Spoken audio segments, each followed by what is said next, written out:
So this is it. We are on our final episode of the season, and with that, we bring to you part 2 of our episode focused on love. We wish all of you guys a Merry Christmas and Happy Holidays, and please remember, stay safe, but still have fun. Enjoy, guys, and we'll see you in January.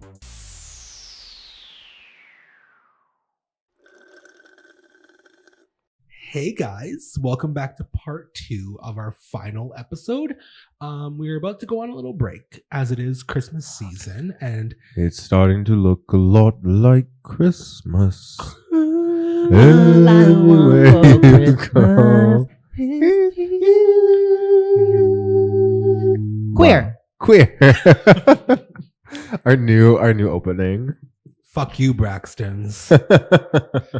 So let's start off this week's episode with a little bit of an icebreaker going into the holiday season. I wanted to do this because there's 2 things that I've been not foolishly, but just dabbling in buying lately online, just because it's COVID times. I'm not trying to go anywhere.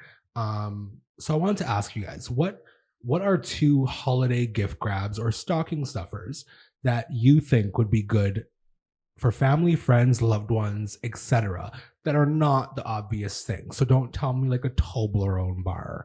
Give me something. Give me something hot. Can I ask you a question? What has anybody owned an Apple Watch here? I have an Apple Watch. Yeah. Are they good? Like, do you enjoy it? So, like, what is the point of an Apple Watch? So I have an Apple Watch because in my job I can't just pull out my phone. Technically speaking, if I did, I would be fired. So it allows me to stay connected, right? So I can send a text through my Apple Watch.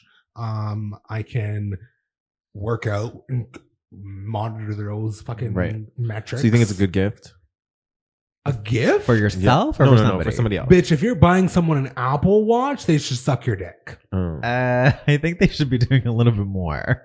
More? An Apple Watch, like They're like $600. Yeah, that's the basic one. About $600. Are you just spending $600 on all of your friends? Well, I was thinking, like, If you are, then hey, friend. I actually don't have one yet, so yeah, feel free. We were thinking of like me and my friends were gonna split it for my friend. So $300 each. No, there'd be like 5 or 6 of us. Okay. Oh, okay. That's more doable. Yeah, You should have led with that. Sorry. I'm not rich. I'm an artist. I make theater for a living. I'm so poor. Is your friend like a phone person? Yeah, like they use their phone a lot. No, I wouldn't even use that as like a thing. I think, are they more like into fitness? Because realistically, that's what I don't use my Apple Watch for anything fitness. Really? But I think that's the point. It's definitely the point. It's definitely the point, but I do 10 times other things on my Okay, so there's good things about Apple Watches, you're saying. Yeah. So that would be one of my gifts for somebody is an Apple Watch. Anything Apple. Oh, I also was looking at all of these accessories. Somebody else go. What's a for good holiday gift ideas? Yeah. I'm usually all about like something that means something. So like let's see. Something that like they would really, really like. It doesn't have to be super expensive or it doesn't have to be whatever, but it has to have meaning behind it. So it could be something that's like, let's say they're really into, I don't know. Used underwear. No. I was going to say something like, I don't know, maybe they're really into alcohol. So if you get them like a really cute like flask. Like a kit. Or like a kit, but that's like personalized, that's like engraved or something. Yeah. Okay. That would be cute. Yeah, absolutely. I used to always do personalized gifts. Like I had this one friend and we would always give each other every year something with our faces on it so that we never forget each other. That's awkward. So it would always have just like a lot of photos of my face. Yeah. Doing different things. Yeah. Funny enough. So that's what you guys are getting for Christmas. So I hope that you enjoy that gift idea because you're getting it for Christmas. Funny enough. I don't know how old I was. I was like in my teens. My grandfather had gave us, my sister, myself, my mom, all of them, a fucking framed picture of himself. I love it. Your grandfather was a diva. Kid you not. Like multiple people he gave? No, like or just as a family. Oh, okay. He that like not even like that was like an addition to a gift. Yeah. That was the the fucking gift. Is that the worst gift you've ever gotten? Possibly. But the funniest part was, ever since my mom opened that gift, I don't think I've seen it ever since. Like, now that I think about it, I'm like, where the fuck did that picture go? She Like, threw it away. She tossed that bitch. So grandparents out there, don't gift your grandchildren a photo of yourself because they don't like it. She tossed that shit. So here's mine. Let me introduce you to free lunch coffee. Reason being is because I know how busy things can get over the holiday season, and I know how hard it can sometimes be to help out everyone, especially those dealing with poverty, social injustices, you name it. But the reason why I love free lunch coffee is because free lunch coffee does that for you. When you buy just one bag of their coffee, you are providing 10 meals to children in need. And free lunch coffee gives away 50% of the money that they make to end hunger in the lives of children. I don't know what else to say, but to me, this is the perfect Christmas gift because you are not just buying gifts for your loved ones, but you are also feeding the children. Free lunch coffee is great coffee that is specialty grade, certified organic, and fair trade. They offer a 100% money back guarantee for 30 days, so you have nothing to lose, and they are giving you a 10% discount when you use the coupon code QUEER. Check out Free Lunch Coffee at freelunchcoffee.com. The next product is one that could work well for yourself as well as for others, because we adults too also have Christmas lists, right? It's not just for the kids. Hemp Vita is one of the most trusted hemp brands on the market, and for good reason.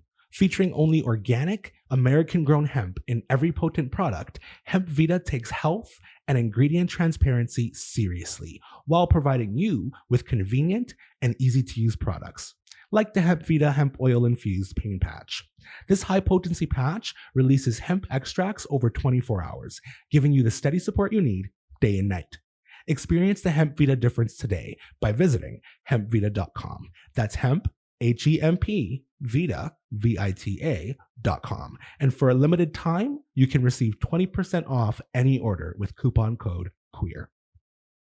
Well, if we're talking about stocking stuffers, like I usually just do like things that I know people will use, like toiletries, like toothpaste, and like deodorant, and Do you like know what underwear and socks, like Oh, those socks, girl. like things that Yeah. people like are like, oh, I need those, but they don't like automatically think like, oh, I'm gonna buy them. You know what I mean? Do you know what I still fucking love to get in the stocking stuffer? Well, A scratch card.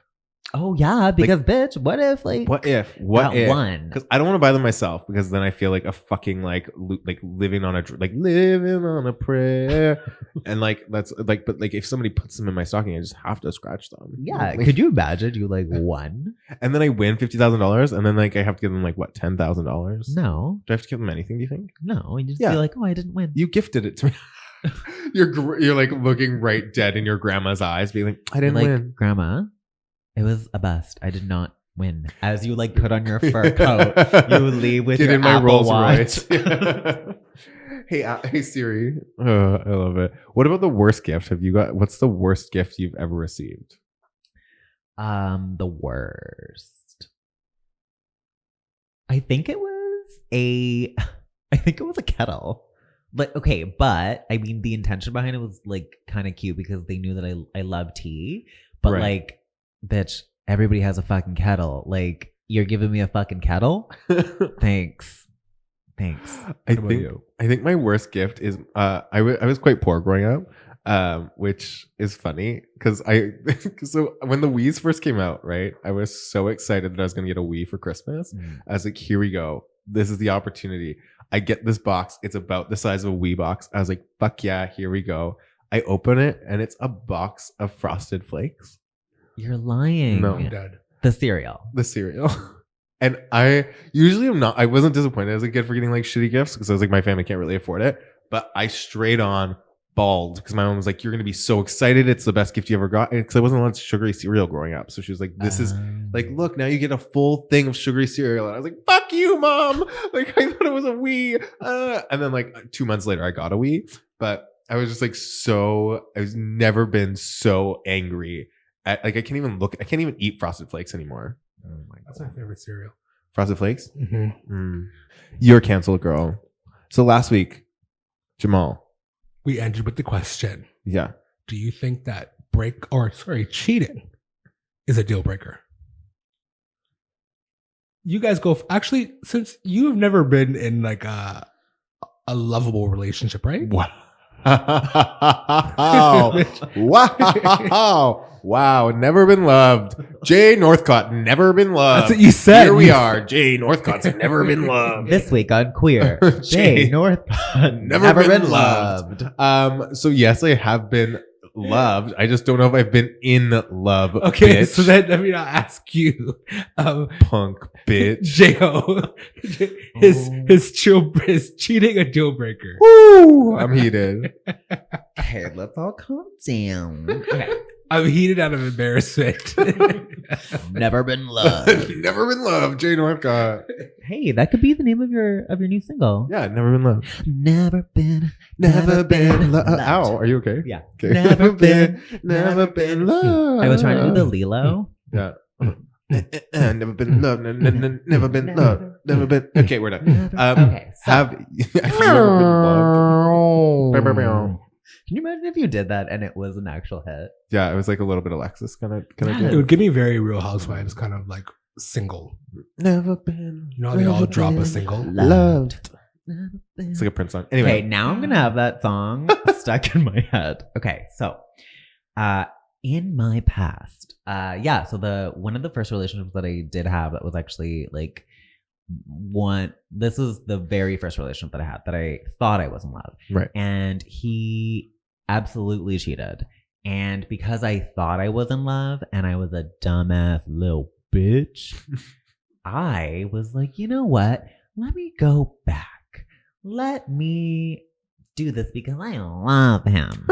Do you know what He's happened? worth it. Do you know what happened? He cheated again? He cheated, but not just again, but again and again and never been. Yeah.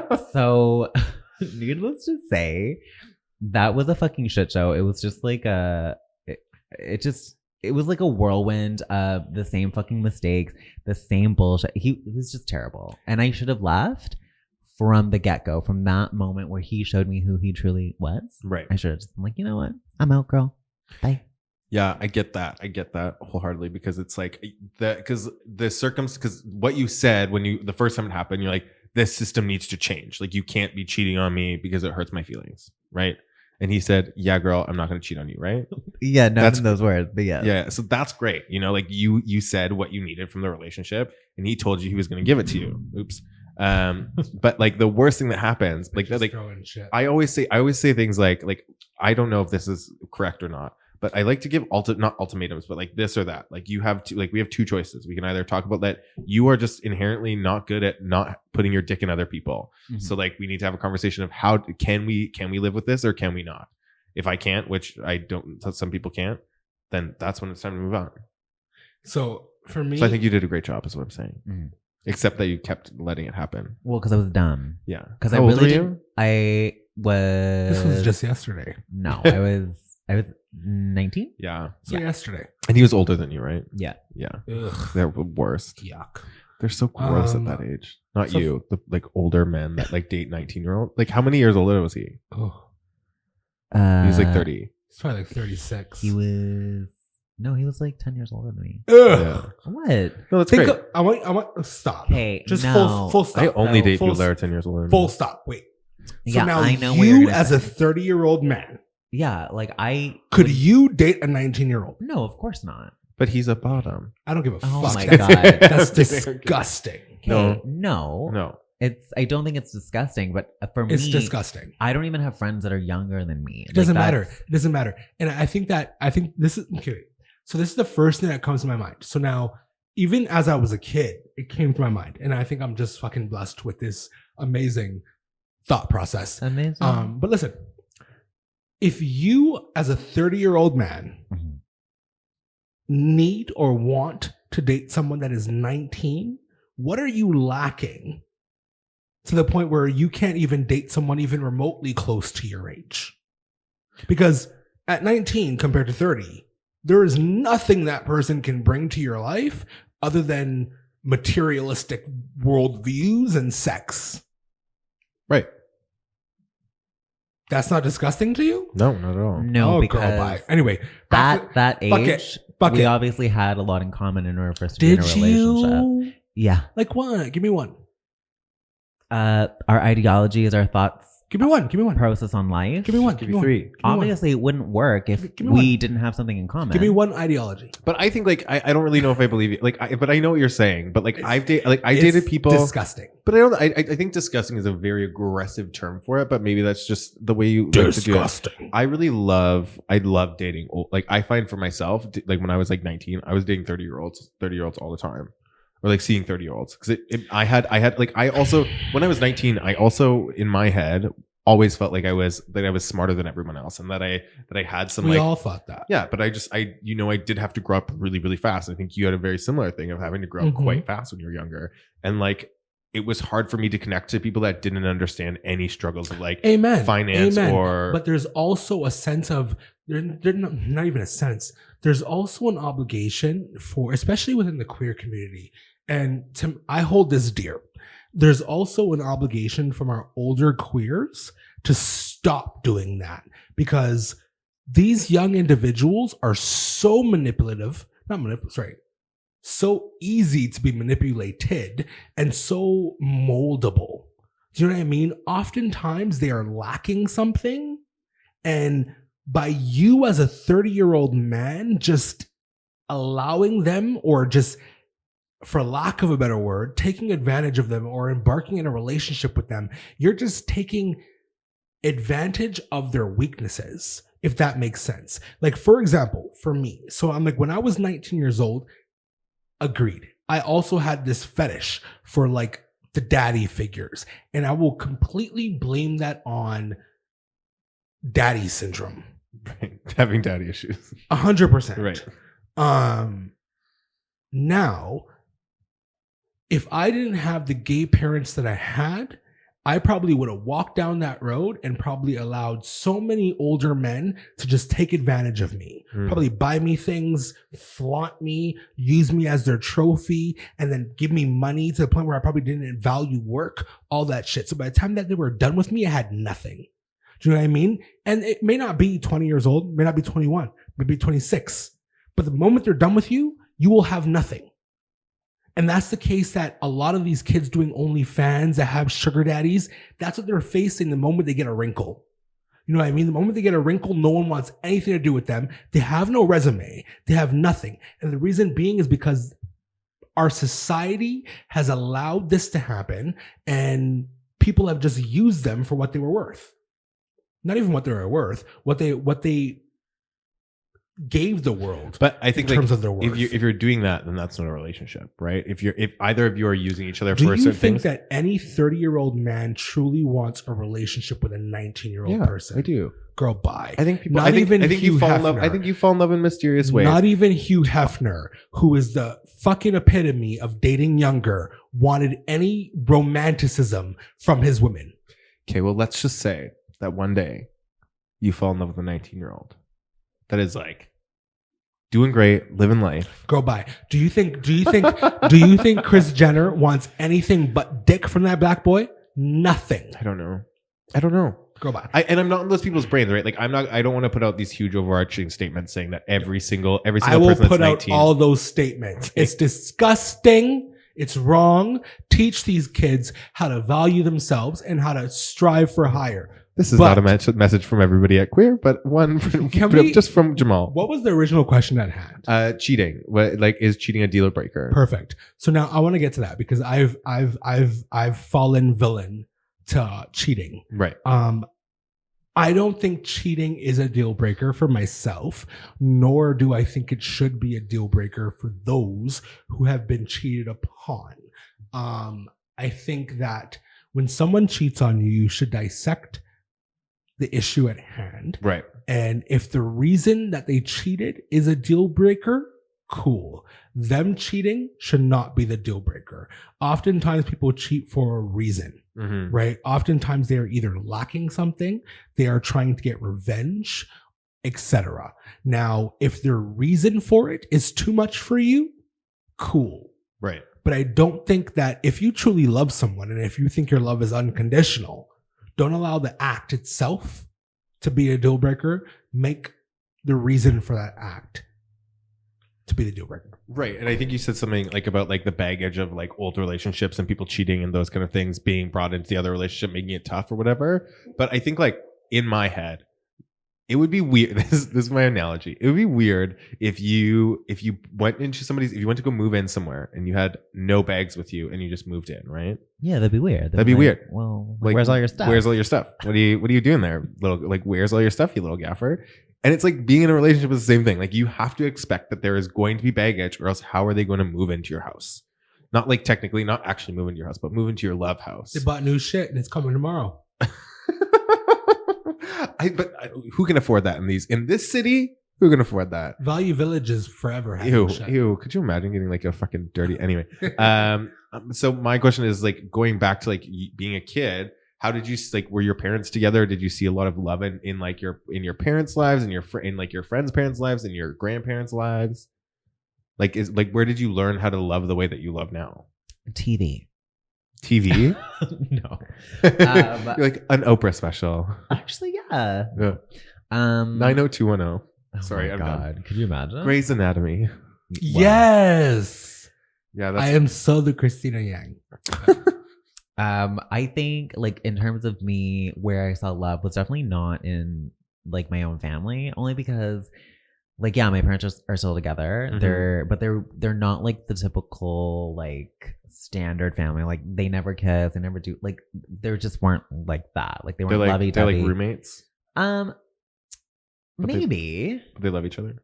I mean, I think they do. Yeah. They would never say it. Right. They would never say it. But I know that they do. Right. And the only reason why I know that they do is because like a long time ago, my mom got really sick, and then I had never seen like we were at the hospital, and like I'd never seen my dad act this certain way that he did, and he went off, and I was like so young. I think I was like 7 or 8, and he went off on this like one nurse, and like I know, and the same thing goes with like my dad. Like he's not a very easy man to get along with or even just to be around. But I know that obviously he loves his children and his family, but he would never say that. Like he would never say that. So that's the kind of love that I grew up with. So in terms of that, but that's not the kind of love that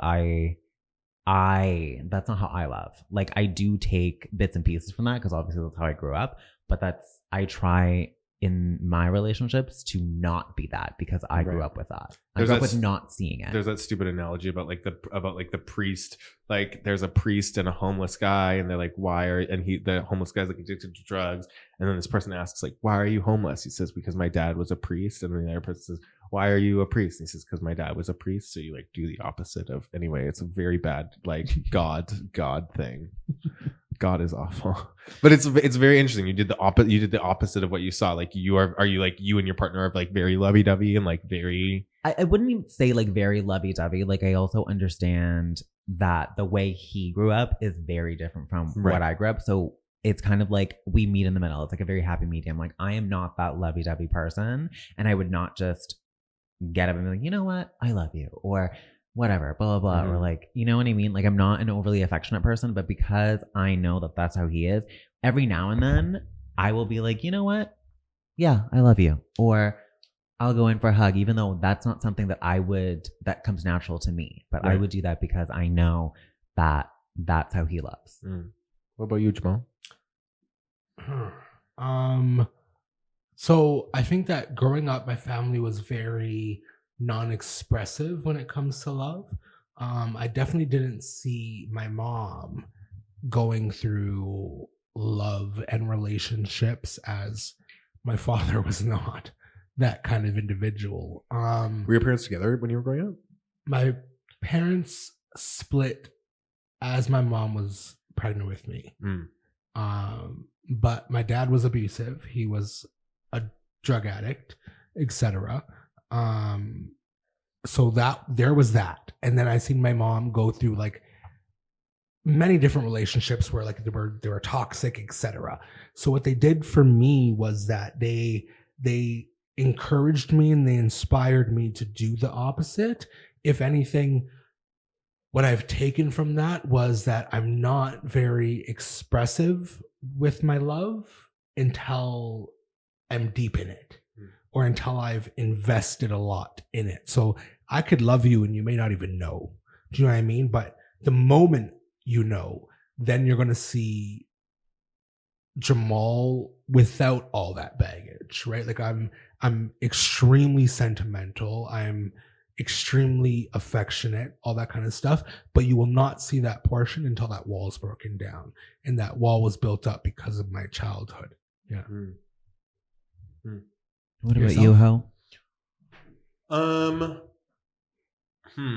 I think I learned a lot about love from my grandfather.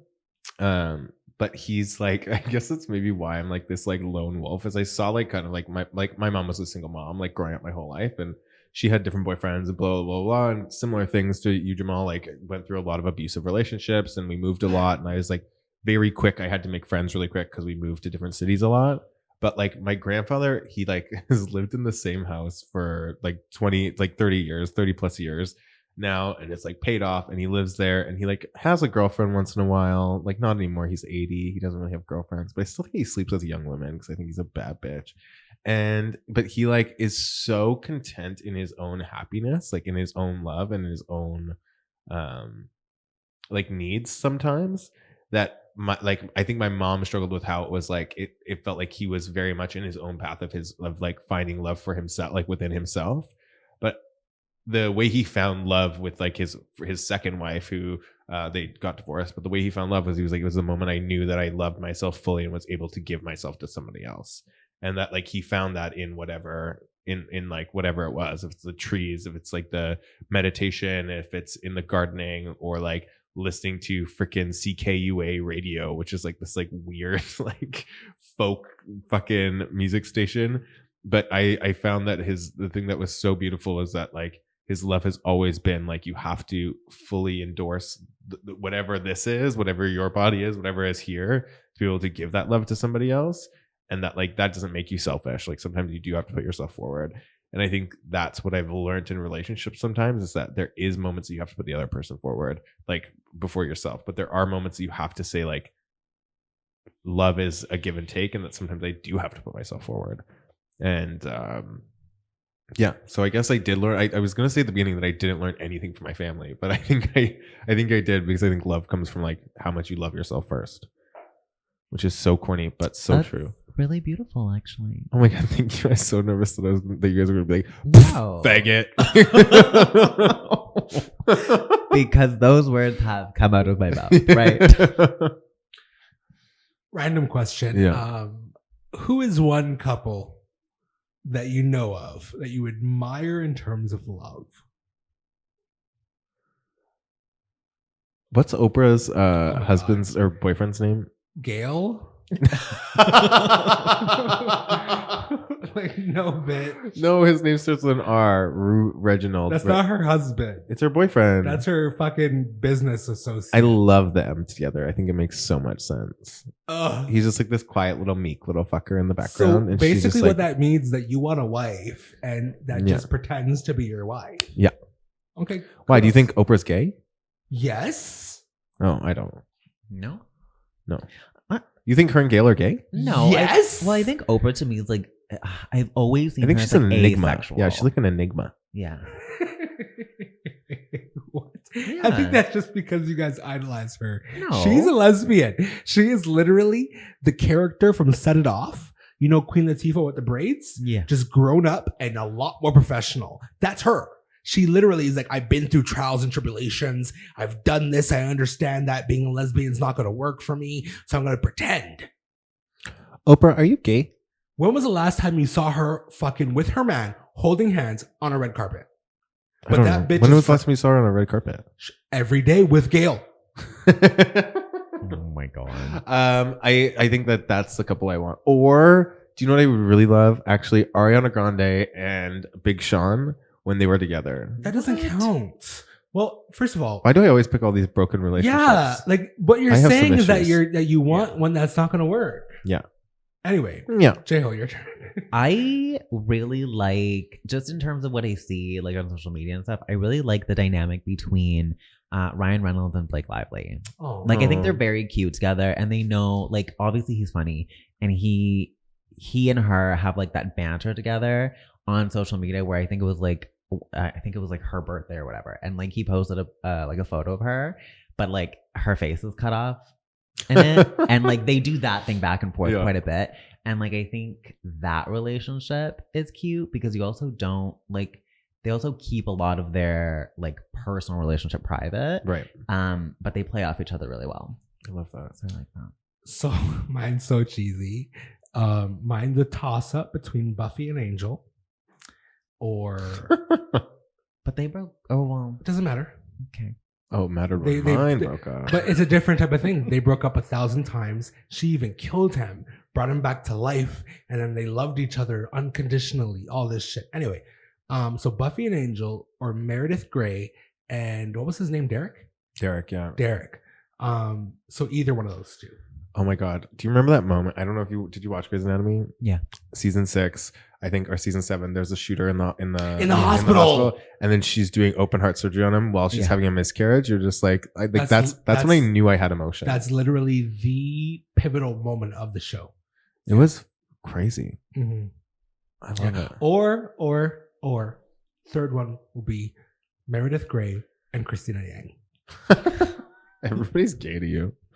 No, it's just that like if this question was about best friends, I would need a Meredith Grey to my Christina Yang. And they do like Meredith Grey and Derek have really good love. Like they and like just the not actual real love, but like the moments that you want when they like were building the house. No, do you remember the one where they're building a house? He's like, we don't have the house yet, but he sets it all up with candles, and then he's like, I'll build a home for you. It's playing in the background. I literally was like, that's what I want. The best was the post-it. Yeah, I know.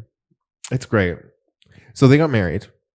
If you got married, did you watch the last episode? No, I haven't. I don't want. Can I spoil it? I don't think we should spoil it for our listeners. Fuck it, we're spoiling it. Listen. Anyway, this by the time this comes out, it'll be 3 weeks old. Anyway, so as you guys all know, fucking Derek got fired off of Grey's Anatomy because he didn't like, or because him and Shonda Rhimes didn't get along. So the odds of him ever coming back to the show slim to fucking none, right? At the end of last week's episode, Meredith Grey is dreaming. She's on the fucking beach. She turns around. All of a sudden, there's fucking Derek. Love it. What's the first thing she says to him? I miss you. Ugh. And he's like, I know. So after like 10 years, he's back on the show after being fired, etc. Fucking relationship, like it beats Buffy and Angel. It's done. Anyway. Marriage. You know? What about it? Do you guys have a dream wedding? What your dream wedding looks like? I do. So I don't believe in weddings. Really? What? Yeah. Like you would get like legally married, but you wouldn't have a wedding? Yeah. What if there was pupusas? Oh my God. So I have never been that kind of gay that like dreams about a wedding. Right. And I've been in like these long ass relationships, but never like I've loved these people and like I wanted to be with them, but like I don't think I've ever been like, I want to get all of our friends together in one room and tell them that we love each other. And like that to me doesn't seem right. And like I know like that every young straight girl out there dreams of their wedding with the one they love, and they dream of that one time where they can express their love in front of all their friends and family. That's great for you, but for me, I would rather do that literally just with that person that I like love. That's and cutie. A wedding to me doesn't. I just don't see the point of it. Like I'm very logical. My friend Dana's having a 270 people wedding next year. But if Corona doesn't happen, the plates are $140 per person.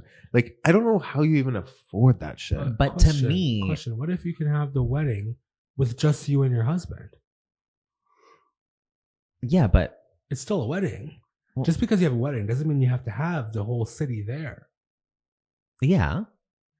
So then, like, I'm down to sign a piece of paper, but to me, like in order to You just have, don't want to like, have the big gala. I just don't get that. See, and I'm exactly the opposite. I want to You have want it. I want to have a giant party. Giant. Like giant. Fucking everybody's doing MDMA, fucking mushrooms. We're having the best time. There's like an Outback cookout at my granddad's house. We're all partying. Are your parents there? Yeah, they are. It's time for them to learn who I really am. and everybody's having a great time, but I never sign papers that the government knows that I'm married. Oh. It's just So like you want the celebration. I want the not celebration, but I don't not- want the papers. You don't want the binding contract that you are bound to somebody. Yeah, absolutely. Legally. Like and like it's just like I just don't know why the government needs to know that I'm married. They don't. Like they just don't need to know. Like, can and the have thing is, like, common in law. common law fucking taxes are just as good as marriage taxes. I don't know. I just don't care. You can that's definitely an option. That's why common law exists. Yeah. I think I'm the perfect medium. I don't necessarily care for the big extravagant wedding. But I'm very, very 100% set on stone. I need that communionship. I need to sign those papers. For a wedding, my ideal wedding would be a destination wedding, very kind of intimate. So maybe about at most 30 people, ideally 15 to 20. And yeah, it's just about us and we're fucking on the beach and we're In front of your friends and family. Yeah, and we're just getting married and that's it. But we will sign those papers and that's it. So I'm very big on that. I'm very traditional when it comes to relationships. So that's my traditional worldview on marriage. And I'm very big on having children. And yeah. Yeah, I think it's cute. Like I think I think that weddings are cute, and I think that like if that's how you need to show your love, it's great. I just like also I agree with you in certain the reason I would do it at my granddad's house is because like one, there's a weird place in the middle of the forest at my granddad's house that has like two paths that's always been there ever since like even before he moved in, and there was like this fire there, and he was like, oh my god, there was witches on this property. Of course I bought this property because my grandfather's a witch, and he was like, this is amazing, and I was like, could you imagine me? There's like you hear the fucking generators in the back because it's so far away from the house, so you're like, but then this music starts coming on and you're like, oh my god, and you're all sitting out there and there's all these like little twinkly lights everywhere and you're all sitting in a circle, like just like for my indigenous family, we're all chanting like some kind of fucking indigenous song, slapping drums, and then like I come out from one side and my partner comes out from the other side, and we stand in this fire pit that made my, like we would make it not the fire pit, but like standing where this fire pit was, where my grandfather fell in love with the land, and where I fell in love with, where I not consummate, please don't consummate in front of everyone, where me and my partner say we love each other forever, probably for now. Like that sounds so nice to me. That is a cute visual. And then like there's just and then like we're all just cooking our own food, fucking pissing our own pee, like everything is gonna be great. Cute. So not traditional, but still a celebration. Yeah. I don't know what I would wear though. Everybody keeps telling me that I'm gonna wear a fucking dress. Like, just because I'm mostly a bottom doesn't mean I'm gonna wear a fucking dress to the wedding. But then if I do now, then everybody wins. But what if I do want to wear a dress? It's so annoying. I don't want to wear a dress. Why don't you wear like a hybrid? Oh my god, or what if I like switch?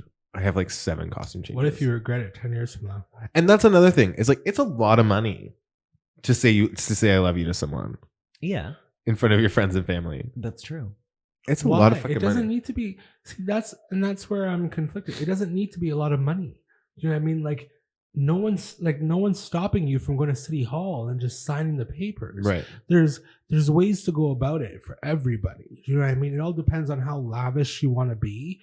Like for myself, the only thing that would cause the expense to go up is that travel to wherever the fuck I go, which is preferably Tahiti. Where is Tahiti? I don't know, but I just know the drink. It's in Hawaii, right? I don't know, maybe. That's good call. Okay, continue. Sorry. Tahiti or Antigua, like it is what it is. Like the plane. Antigua is the Caribbean. It's like near Trinidad and Tobago. So yeah, so like you anything can work for you. It's just figure it out and then go what you got to do with it. So what? Go ahead. I was gonna say, since none of us are married, I'm not saying that we all had the opportunity to get married yet. Maybe nobody's ever tried to put a ring on it. Married 4 times, girl. Nobody's put a ring on it yet, but I question like For myself, I've always had a hard time staying in relationships because of things. What is the thing that scares you about love? The thing that scares me. Boo. I think boo bitch. This is a Christmas episode, you motherfucker. Well, I'm Halloween. scared. Ugh. Anyway. Bahambak. So I think actually it kind of comes back to what we were talking about in the last episode. I really think that for me, something that's kind of scary is that one person that you are going to spend the rest of your life with, like that knows you in and out. Mhm. And I think that scares me because sometimes I don't love the fact of being that vulnerable that I want somebody to know me in and out, because even me knowing myself in and out is scary on its own. Oh my God, it's tough, girl. I've been going to therapy. It's fucking hard. Right? What about you? What's the one thing that scares you about love? Failure. That it's not going to work? Yep. Hmm. Yep. And that's with anything I do in life. I think that's a part of being a Virgo for me. My biggest fear in life is dabbling on anything and it failing. It can be from simply going for a jog. If I don't make it to my destination, I fucking beat myself up. So it can be failure regardless of the reason why. It's just that if I'm fully embarking on this journey of love, I expect it to be successful, and anything short of is a huge disappointment. What that is. Sharing my bed for one. But the one thing that scares me about love sometimes is that that sometimes you can really when you feel something with somebody so hard and everything feels so great. That I used to have these dreams of being in love. Like I used to have these dreams when I was a kid of being super, super in love, and then finding out that it was a joke, that I was getting punked. And I know it wouldn't be to that extent, but I always am. I'm in the similar boat of being it's really hard for me to put 2 feet in because I'm so scared of giving somebody every part of me and being like, here you go, take it all. And then them just being like, no, thank you. Or them just dropping it, So and you're scared. I've never been broken up with, right? Right. So not rejection in a way, but maybe loss. You're scared of that and it's something that I you're can't gonna get lose, back. you're gonna lose the love. Yeah. I think even at the end of me and Vlad's relationship, even though we mutually broke it off, when we 2 months later we kind of started kissing again, and then he got in another relationship and then kind of was the person that decided that we weren't going to be together ever again. That really was I was but I want to make the choice. And and you kind of left me blue-balled and bushy-browed, and I think those are the things that make it really hard for me. It's not losing that control of being that person now has, if that person breaks my heart, that would suck. I've never had a heart broken. Mm-hmm. But in a way, you are also in that, you're on the opposite end. You could also do that to them. Yeah. But it hurts me less when I do it. Of course. I'm if I have control, and that's the whole thing, right? It's real love. There can't be you can't want to win in a relationship, right? It's not Big Brother. It's real life, Yeah, that's correct. This isn't a bromance. Yeah, this is not a bromance. This is not a showman. A showmance. Yeah. This is a bromance, but not a showman. Yeah. Okay, guys. I think it's time we wrap up. Last question. I was thinking maybe a little bit of a speed round. Okay. I don't know how to conduct a speed round with the 3 of us, but we're gonna try. So Why don't we just keep our answers short and concise? No, should I go around the table or should I go one person by one person? One person by one person. Okay, J-Hope, do you believe in love at first sight? No. When was the first time you said I love you to someone in your life? When I I thought you were saying one person at a time, he goes and then I go. Okay, go for it. I said it to my ketamine addicted boyfriend. J-Ho, what's worse, an emotional affair or a physical one? An emotional affair. J Northcott, who is one? Oh, sorry, I already asked that question. If you had a child, what's the first thing you would teach them about love? That you have to love yourself before you love anybody else. Can I get an amen? Amen. J-Ho, define love in 5 words. Really? That's a speed round question? I think we should end it there. That's a speed round question. Yeah. Let's all define love in 5 words. Okay. Complicated. Ooh. Delusional. Ooh. So good. Hard. This is the best. Worth it. Oh. Okay. For me, complicated, satisfying, work, glorious, Ooh. and the last one, happiness. Oh. Ugh, I'm gonna have a really hard time with this. I'm gonna say complicated, trying, 2. eventful,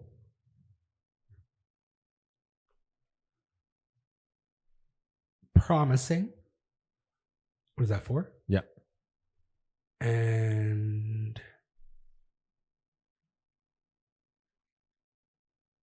questionable. Do you know what? I think that's where we're gonna leave it. This has been an amazing first season. Have you guys had fun? I did. We had some ups and downs. We had some highs and some lows. We had some drunken days and some sober afternoons. We've breathed each other's breath in this tiny little room, and now it's time for these kittens to take a snooze. Christmas is around the corner, and we don't know when we'll come back, but it'll probably be in January once the trees have been taken down and we're all doing crack. Hopefully there's no COVID. What? Did you like my poem? I ignored that bitch. Oh, That was a journey of a poem. He said we're doing crack. Well, we're not. Crack is cheap. Yeah, I don't do crack. I'm me and Bye-bye. me and Whitney Houston are the same. Okay, at the bottom of our hearts, we want to say we love you so much. Thank you so much for listening, and we'll see you next season. Toodles. Toodles. Bye. Bye-bye. Those are kisses.